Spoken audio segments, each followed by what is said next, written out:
మనం ఇండియాలో ఉంటున్నాం కదన్న, భారతదేశంలో ఉంటున్నాము. విభిన్న మతాలు, సంస్కృతులు ఉంటాయి కదండి. సో అందరితో మనం కలిసి ఉన్నప్పుడు వాళ్ళు మనకి హ్యాపీ క్రిస్మస్ చెప్తే మనం హ్యాపీ పొంగల్ అలా చెప్పచ్చా, క్రైస్తవులు చెప్పచ్చా అనే ప్రశ్న చాలా మందికి ఉంది. చాలా వివరణ ఇచ్చారు ఈయన, మీ వివరణ కూడా మాకు చెప్పండి. Okay, excellent. ఓకే, ఇది మనము చాలా జాగ్రత్తగా దీన్ని హ్యాండిల్ చేయాలి, ఈ ప్రశ్నని. సో కొంచెం జాగ్రత్తగా వినండి నేను చెప్పేది. మనిషిని మనిషిగా చూడమని బైబిల్ చెప్తుంది. హిందువుగా చూడమని, ముస్లింగా చూడమని, క్రైస్తవుడిగా చూడమని చెప్పట్లేదు. మనిషి దేవుని స్వరూపమందు దేవుని పోలిక చొప్పున ఉన్నాడు.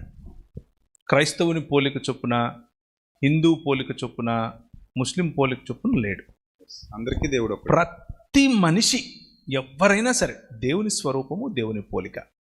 ఒకడు సంతోషపడుతూ ఉంటే ఆ సంతోషంలో వాడిని అభినందించడం, వాడితో పాటు సెలబ్రేట్ చేసుకోవటం తప్పేమీ కా, ఏ తప్పు లేదు. అయితే దాని వెనకున్నటువంటి మతపరమైనటువంటి ఆలోచనలతో ఏకీభవించకుండా చేయాలి.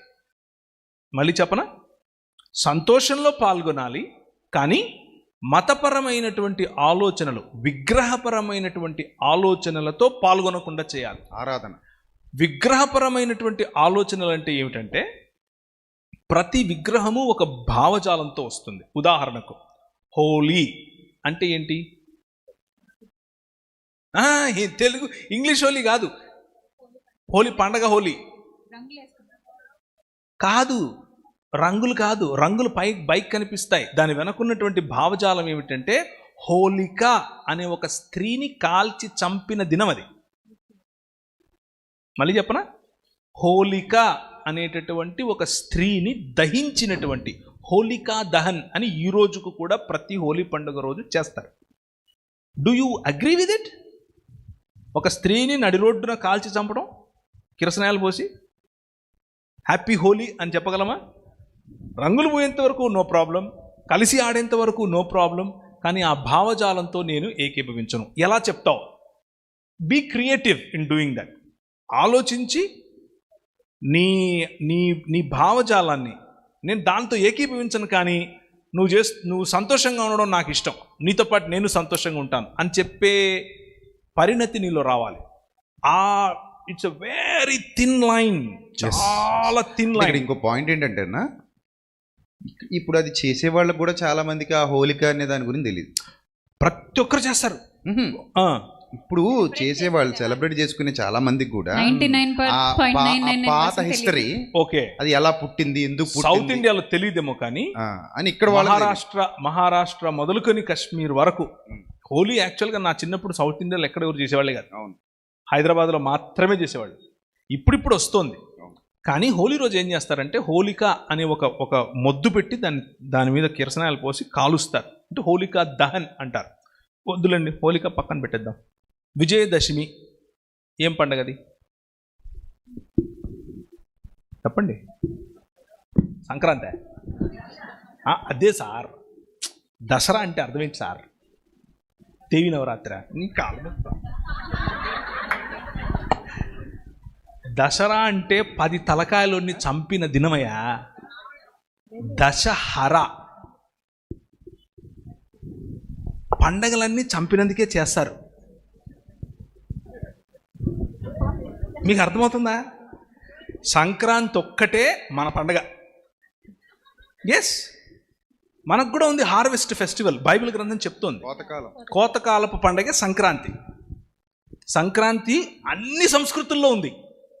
దీని వెనక ఏ విగ్రహము లేదు, ఏ దహనము లేదు, ఏ రావణాసుడు లేడు, ఏది లేదు. అర్థమవుతుందా? ఇది మనం తెలుసుకోవాలి, తెలుసుకొని చెప్పాలి. నాకు ఒక చిన్న వ్యాపారం ఉంది. అందులో ఒక 50 మంది నాకు ఎంప్లాయీస్ ఉన్నారు. నా ఎంప్లాయీస్లో ఓన్లీ క్రైస్తవులే ఉంటారా? నో, హిందువులు ఉన్నారు, బౌద్ధులు ఉన్నారు, ముస్లింలు ఉన్నారు, ఏ మతం చెందినోళ్ళు ఉన్నారు, మూగోళ్ళు, చెవిటోళ్ళు కూడా ఉన్నారు. అంటే వాళ్ళకు పెద్దగా రిలీజియన్ పట్ల ఇది ఉండదు. వాళ్ళ కమ్యూనిటీనే వేరు. నేను దీపావళి వస్తుంది. దీపావళి వస్తే ఒరే నాకేం సంబంధం అనను. I'm their leader.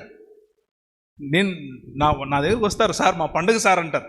నా వాట్సాప్లో హ్యాపీ దివాళీ అని పెడతారు, అందరు పెడతారు. పెట్టినప్పుడు అందరిది అయిపోయిన తర్వాత ఆఖరిలో నేను ఒక చిన్న రైటప్ రాస్తాను. ద లైట్, వెలుగు అంటే ఏమిటి నా పర్స్పెక్టివ్లో రాస్తాను. నా పర్స్పెక్టివ్లో రాసి ఇటువంటి వెలుగు, నేను ఆబ్వియస్గా వెలుగు అనగానే యేసుప్రభు గురించి రాస్తాను కదా, తెలియదు ఏముంది మీకు. ఆయన పేరు తీయకపోయినా ఆయన గురించే రాస్తాను. ఆయన గురించి రాసి దేవుడు అన్న పదం చాలా స్పష్టంగా వాడతాను. God is the true light. ఆయన నిజమైన వెలుగు. మీ జీవితాలలో అటువంటి వెలుగులు మరిన్ని రావాలని మీకు నేను మీ పండుగ శుభాకాంక్షలు తెలియజేస్తున్నానని చెప్తాను. ఆయనతో ఏకీభవించట్లేదు, కానీ సంతోషంలో కూడా ఉన్నాను. అర్థమవుతుందా? అంటే నా ఉద్దేశం ఏంటంటే, మనం భారతీయులం, ఫస్ట్ భారతదేశంలో బ్రతుకుతున్నాం. భారతీయులుగా భారతదేశంలో బ్రతుకుతూ మన విశ్వాసాన్ని మనం కంటిన్యూ చేసుకుంటూ వెళ్ళిపోతాం. చావు వరకు మన విశ్వాసం మంది, ఇతరుల విశ్వాసాలు ఇతరులవి, మనకు సంబంధం లేదు. అయినప్పటికీ వాళ్ళు మనం కలిసి బ్రతుకుతున్నాం కాబట్టి, లైక్ మీ కంపెనీలో ఎలాగైతే మీరు సహోదర భావంతో లైక్ అన్ ఇండియన్గా ఎలాగైతే వాళ్ళతో కలిసి, అంటే మీకు క్రిస్మస్ శుభాకాంక్షలు చెప్పినప్పుడు మీరు కూడా వాడికి సంక్రాంతి శుభాకాంక్షలు చెబుతూ ఒక సహోదర భావాన్ని పంచుకుంటూ ముందుకెళ్ళిపోతున్నారు. దీన్ని కూడా కొంతమంది భూతత్వంలో చూసి, అరెరే నీ క్రిస్మస్ శుభాకాంక్షలు చెప్తే నువ్వు స్వీకరించవచ్చు, కానీ వాళ్ళకు నువ్వు సంక్రాంతి శుభాకాంక్షలు చెప్పరాదు, చెబితే నువ్వు ఏకీభవించేసినట్టే, వాళ్ళ వర్షిప్ నువ్వు చేసేసినట్టే అన్నట్టు. ఇప్పుడు అలా అనుకున్నప్పుడు వాళ్ళు క్రిస్మస్, సంక్రాంతిలో వర్షిప్ ఏం లేదు ఉందనుకుందాం, కాసేపు ఉందనుకుందాం. ఇప్పుడు వాళ్ళు క్రిస్మస్ శుభాకాంక్షలు చెప్పినప్పుడు మరి వాళ్ళు క్రిస్మస్ చేసేసినట్టే, క్రీస్తుని వర్షిప్ చేసేసినట్టే అనడానికి లేదు కదా. నా పాయింట్ అది. మనం అంటే ఇతరుల్ని ఎందుకు బాధ పెట్టాలి? అంటే తప్పైతే ఖండిద్దాం, తప్పైతే వద్దని చెప్పేద్దాం. తప్పది, దానికి మనం వద్దు, దానికి మనం సపోర్ట్ చేయొద్దు, తప్పు చేస్తున్నారని చెప్పేది. ఉదాహరణకి కొన్ని చోట్ల జాతరల పేరుతో ఆడవాళ్లతో అర్ధనగ్న ప్రదర్శనలు, నృత్యాలు చేయిస్తుంటారు. బరాబర్ 100కి 100%, 200% ఖండిద్దాం. తప్పురాది అని చెప్తాం. అది తప్పది. ఇప్పుడు దేవత పేరిట జాతర చేస్తూ ఏంది ఈ చెత్త పనులు? ఇంట్లో ఆడవాళ్ళని అయితే చూపిస్తాం అలా అసభ్యంగా, ఇలాంటి చిల్లర పనులు చేయకండి అని చెప్పేస్తాం. సో అక్కడ తప్పు కాబట్టి ఏకీభవించాం. తప్పు కాని చోట ఎందుకు అందరితో గొడవలు పెట్టుకోవాలి, అందరితో పంచాయతీలు పెట్టుకోవాలి, అందరినీ అంటూ పోవాలి? ఇదా క్రీస్తు మనకు నేర్పించింది కాదు కదా అనేది నా కాన్సెప్ట్.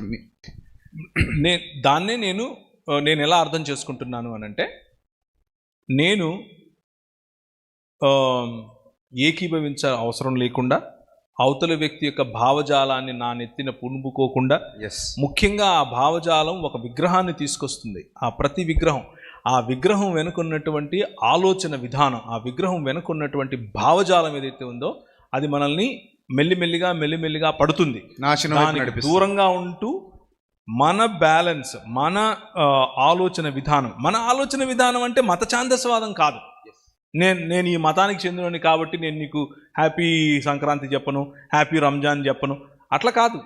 అందుకు కాదు. ఆ మతంలో ఉన్నది ఉన్నట్లుగా ఆ మతం ఏదైతే చెప్తుందో దీపావళి గురించి, ఆ ఆలోచనను తీసుకుని నేను నిజమైన దీపావళి లేకపోతే నిజమైన వెలుగుని ఈ విధంగా చూస్తున్నాను అని చెబుతూ, చాలా ప్రేమగా, చాలా సహోదర భావంతో ఒకరినొకరం గ్రీట్ చేసుకోవటం తప్పు కాదు, ఒకరినొకరం ఆశీర్వదించుకోవటం తప్పు కాదు. మీ ఇంట్లో పండగ జరుగుతోంది, మీ ఇంట్లో సంతోషంగా ఉంది, భలే ఉంది చూడటానికి అని సంతోషించడం తప్పు కాదు. అయితే ఇంకొక చిన్న ఉదాహరణ చెప్తాను, ఇది బహుశా మీకు కనెక్ట్ అవ్వచ్చు, ఇది ప్రాక్టికల్ కాబట్టి. మా ఇంటికి ప్రతి గణేష్ చతుర్థికి కూడా పిల్లలు వస్తారు. పెద్దోళ్ళు ఎలాగూ రారు, ఈడు తేడాగాడని రారు, పిల్లలు వస్తారు. అంకుల్ అని, ఒరే నా వయసు ఎందుకు రా గుర్తు చేస్తారు అనుకుంటా మనసులో. అంకుల్ డబ్బులు అంకుల్ అని వస్తారు రిసీట్ పట్టుకొని. నేను అడుగుతాను, ఇక రారా కూర్చోబెట్టి వాళ్ళకి చాక్లెట్లు ఇచ్చి నీళ్ళు ఇచ్చి ఏం చేస్తావు ఇంతకు చెప్పు అని అడుగుతాను. నేను గణేషుని తెచ్చినాను అంకుల్, ఇంత పెద్దది తెచ్చినా, అంత ఏమో చెప్తారు. చెప్తే నేనేం చేస్తానంటే, అదంతా సరే కానీ ఏం చేస్తావు ఆ రోజు, నేను నీకు డబ్బులు ఇస్తా, దాంతో ఏం చేస్తావు అని అడుగుతా. అంటే భోజనాలు పెడతాను అంకుల్ అన్నాడు. సరే ఇదిగో ఇది ఇస్తున్నా, ఇది భోజనాలకే వాడు. సూపర్. భోజనం పెట్టే, నువ్వు భోజనం పెట్టరా. అది ఒక సాటి మనిషి ఆకలి ఉన్నప్పుడు భోజనం పెట్టడం దేవుడు నేర్పాడు అని చెప్పి ఇచ్చి పంపుతాను. నా భావజాలము నేను చెప్పాను, వాడు సంతోషంలోనూ పాల్గొన్నాను.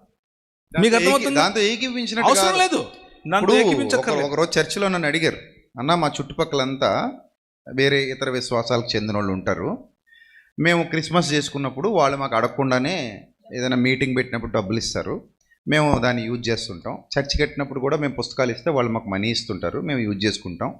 వాళ్ళు వినాయక చవితి చేస్తామని చెప్పి మా దగ్గరకు వస్తారు, అప్పుడు మమ్మల్ని చందా అడుగుతారు, మేము ఇవ్వాలా వద్దా అని అడిగారు. అప్పుడు నేను ఏమన్నానంటే, మీరు తెచ్చుకున్నారుగా వాళ్ళ దగ్గర నుంచి, మీరు తెచ్చుకున్నారు అంటే చర్చి కట్టడానికి తెచ్చుకున్నారు, పండగలప్పుడు తెచ్చుకున్నారు, కవర్లు ఇచ్చి మరీ తెచ్చుకున్నారు.